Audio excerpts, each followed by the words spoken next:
ఈ రోజే డౌన్లోడ్ చేయండి. మీ ఫేవరెట్ షోస్ చూడండి. అందరికి డబ్బులు అందాయా? లెక్క సరిపోయిందమ్మా, అన్ని కరెక్ట్ గానే ఉన్నాయి. నోట్లు మారలేదుగా? లేదమ్మా, కరెక్ట్ గానే ఉన్నాయి. కానీ మీ నోళ్లు చాలా మాట్లాడాయి, గుణపాలై గుండెల్లో గుచ్చుకున్నాయి. మీరంతా మా ఊరోళ్ళేనా అని మమ్మల్ని మేమే ప్రశ్నించుకునేలా చేసింది. నాన్న మీతో ఉన్నప్పుడు పొగిడిన నోళ్లన్నీ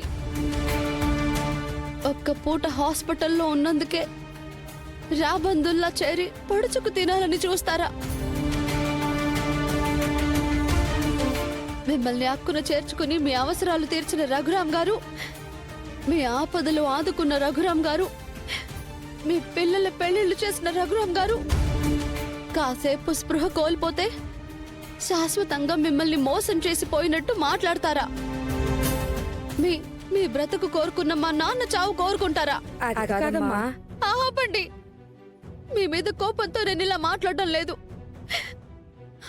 మా నాన్న మీద జాలితో మాట్లాడుతున్నా. ఆయన కూతురుగా ఆవేదనతో మాట్లాడుతున్నాను. మానవ సంబంధాలంటే ఆర్థిక సంబంధాలేనా? ప్రేమాభిమానాలనేవేమి ఉండవా? రామా, ఎమోషనల్ అవ్వకు, అయిపోయింది కదా. ఏంటి బావా, మనం వదిలేసినా మా నాన్న వీళ్ళందరినీ వదలడు బావా. కళ్ళు తెరిచాక ఆయన వెతుక్కుంటూ వచ్చేది వీళ్ళనే. వీళ్ళాయన కంట్లో పొడిచిన శూలాలని ఆయనకి తెలియదు కదా. నాన్న ఈ ఊరిని ఒక అమ్మలా చూశాడు అంటే వీళ్ళందరూ నాన్నకి రక్తం పంచకపోయినా తల్లిదండ్రులతో సమానం. ఆయన చావు బతుకుల్లో ఉంటే అంబులెన్స్ కి అడ్డుపడ్డారు బాబు వీళ్ళంతా. నువ్వు చూసావుగా, ఆయన చచ్చినా పర్వాలేదు, మా డబ్బులు మాకు కావాలని అడిగారు వీళ్ళంతా. ఆయన ఆ టైంలో స్పృహలో లేరు కాబట్టి బ్రతికిపోయారు. కానీ స్పృహలో ఉండుంటే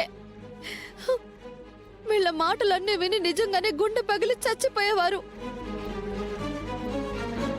ఇలాంటి మనుషుల కోసమా నేను ఈ ఊరిని వసుదైక కుటుంబం అనుకున్నాననేవారు. ఇలాంటి మనుషుల కోసమా నేను ఇంత తపన పడ్డాను అనుకునేవారు. అమ్మా రామలక్ష్మి, ఈ ఊరు తరపున నేను చెప్తున్నాను, మేం చేసింది ముమ్మాటికి తప్పేనమ్మా. మమ్మల్ని అందరినీ క్షమించు రామా. మిమ్మల్ని క్షమించేంత హక్కు అర్హత నాకు లేదండి. కానీ మీ అందరికీ ఒకటి చెప్తున్నాను, గుర్తు పెట్టుకోండి. ఇప్పుడు ఈ డబ్బులు నేను ఇవ్వలేదు, మా బావిచ్చాడు. మీరొచ్చి ఏ గొడవ చేయలేదు. మీరింతకు ముందు మా నాన్న దృష్టిలో ఎలా ఉన్నారో ఇప్పుడు కూడా మీరు అలాగే ఉండాలి.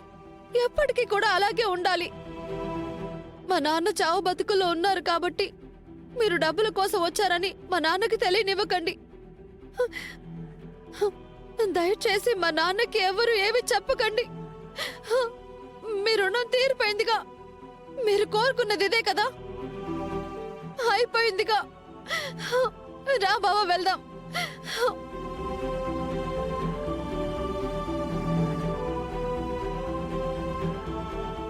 Ah